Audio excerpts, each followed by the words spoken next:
कल्पना करा, देशभरात लाखो विद्यार्थी UPSCची परीक्षा देतात आणि त्यातले हातावर मोजणे इतकेच UPSC क्रॅक करतात.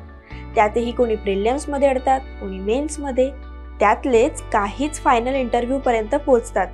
एवढी मेहनत करून फायनल लास्ट लिस्ट मध्ये नाव आलंच नाही तर काय, वर्षानुवर्षांची मेहनत पाण्यात जाते. पण आता नो वरीज, अशा कॅन्डिडेटसाठी गव्हर्नमेंटने सुरू केलंय एक प्लॅटफॉर्म ज्याचं नाव आहे प्रतिभा सेतू. ज्यांनी UPSCची परीक्षा पास केली आहे पण फायनल मेरिट लिस्टमध्ये ज्यांचं नाव आलेलं नाहीये, अशांना गव्हर्नमेंट इन्स्टिट्यूशन, PSUs तसेच काही प्रायव्हेट कंपन्या या अशा उमेदवारांना निवडून त्यांना नोकरी देण्यात येते. याच पोर्टलबद्दल माहिती पाहिजे आहे. पात्रता काय, फॉर्म कुठे भरायचा आहे याची सविस्तर माहिती पाहिजे आहे. त्याआधी आत्ताच मराठी मूडला सबस्क्राईब करा, लाईक करा, शेअर करा आणि तुमच्या नातेवाईकांमध्ये किंवा मित्रमैत्रिणींमध्ये कोणी UPSCची तयारी करत असेल तर त्यांनाही हा व्हिडिओ नक्की शेअर करा. नमस्कार, मी सलोनी. मूड फ्रेश करणाऱ्या मराठी मूडमध्ये आपलं स्वागत. UPSC परीक्षेबद्दल सगळ्यांनी ऐकलंय, पण ही परीक्षा असते काय? UPSC म्हणजे युनियन पब्लिक सर्व्हिस कमिशन. ही भारत सरकारची सेंट्रल रिक्रुटमेंट एजन्सी आहे. IAS, IPS, IFS यांसारख्या पदांसाठी जी सिव्हिल सर्व्हिसेस एक्झाम घेतली जाते ना, ती याच UPSC कडून घेतली जाते. या एक्झाममध्ये प्रिलिम्स, मेन्स आणि इंटरव्ह्यूज अशा 3 पायऱ्या असतात. फायनल मेरिट लिस्टमध्ये नाव आलं तरच तुम्हाला या सर्व्हिसेस मिळतात. हे झालं UPSC बद्दल. आता प्रतिभा सेतू म्हणजे काय आहे आणि याचा उपयोग कोणाला होणार आहे? आधी जे आपण पाहिलं की या प्रतिभा सेतूमुळे सरकारी संस्था, PSUs तसेच काही प्रायव्हेट कंपन्या फायनल मेरिट लिस्टमध्ये ज्यांचं नाव आलेलं नाहीये अशा उमेदवारांना निवडून त्यांना खाजगी कंपन्यांकडून नोकरी देण्यात येते. 31 ऑगस्ट 2025ला मन की बात या प्रोग्राममध्ये प्रधानमंत्री नरेंद्र मोदी यांनी प्रतिभा सेतूबद्दल थोडक्यात माहिती दिलेली.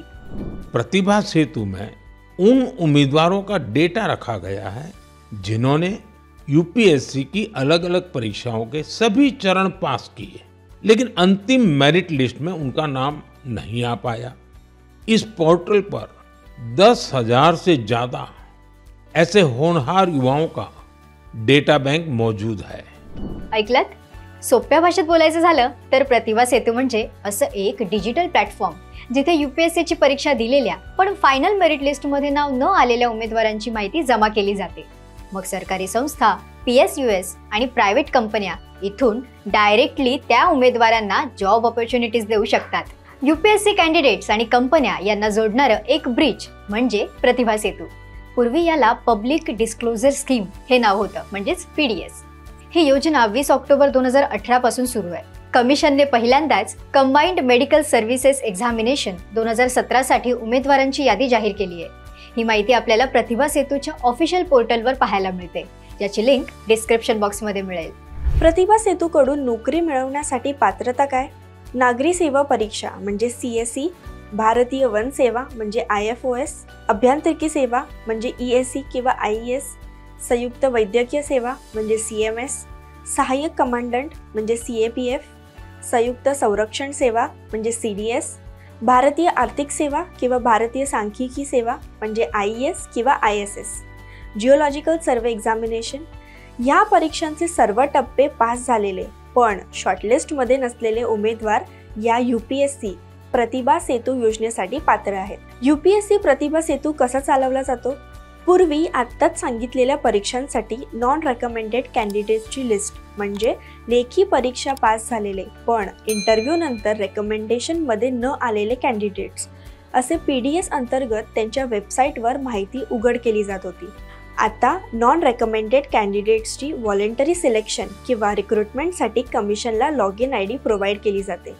हे portal public sector, autonomous organisation आणि प्रायव्हेट कंपनीजसाठी खुले आहे. पण यासाठी कंपन्यांना आधी पोर्टलवर रजिस्ट्रेशन करावं लागेल आणि त्यांचा CIN म्हणजेच कॉर्पोरेट आयडेंटिफिकेशन नंबर द्यावा लागेल. तुम्हाला हा प्रश्न पडला असेल ना की जर प्रतिभा सेतू पोर्टल फक्त पब्लिक सेक्टर, ऑटोनॉमस ऑर्गनायझेशन आणि प्रायव्हेट कंपनीजसाठी आहे तर कॅन्डिडेट्सना याची माहिती कशी मिळणार आहे? तर या ज्या कंपनीज आहेत ना त्यांना UPSC आता रजिस्टर्ड ऑर्गनायझेशनना लॉग इन ID प्रोव्हाइड करते, ज्यामुळे त्यांना पोटेन्शियल रिक्रुटमेंटसाठी कॅन्डिडेट्सची माहिती पाहता येते. डेटामध्ये प्रत्येक कॅन्डिडेटची एज्युकेशनल क्वालिफिकेशन्स आणि कॉन्टॅक्ट डिटेल्स समाविष्ट आहेत, ज्यामुळे एम्प्लॉयर्सना संपर्क साधणं सोपं होतं. आयोगाच्या मते डेटाबेसमध्ये 10,000हून अधिक इंटरेस्टेड कॅन्डिडेट्सचा समावेश आहे, जे सर्व परीक्षा टप्प्यात पास झाले पण त्यांचं फायनल सिलेक्शन नाही झालं. कंपनी अशा कॅन्डिडेट्सना डायरेक्ट अप्रोच करू शकते. UPSCची तयारी करून फायनल लिस्टमध्ये नाव आलं नाही तरी मेहनतीचं सोनं होणारच आहे. प्रतिभा सेतू हा खरंच प्रतिभेला योग्य संधी देणारा पूल ठरतोय. अजून माहिती हवी असेल तर डिस्क्रिप्शनमध्ये दिलेल्या लिंकला नक्की भेट द्या. हा व्हिडिओ कसा वाटला कॉमेंट करून नक्की सांगा. तुम्ही जर स्वतःचा व्यवसाय करायचा विचार करत असाल तर आम्ही अमृत या योजनेवर व्हिडिओ केलेला आहे. त्याची लिंक डिस्क्रिप्शन बॉक्समध्ये मिळेल. गव्हर्नमेंट स्कीमच्या सीझन 1 मध्ये आम्ही महत्त्वपूर्ण अशा सरकारी योजनांची माहिती दिलेली आहे. ती नक्की पहा. व्हिडिओला लाईक करा, शेअर करा आणि सबस्क्राईब सुद्धा करा. तसंच इंस्टाग्राम आणि फेसबुक पेजलाही नक्की फॉलो करा. जय हिंद, जय महाराष्ट्र.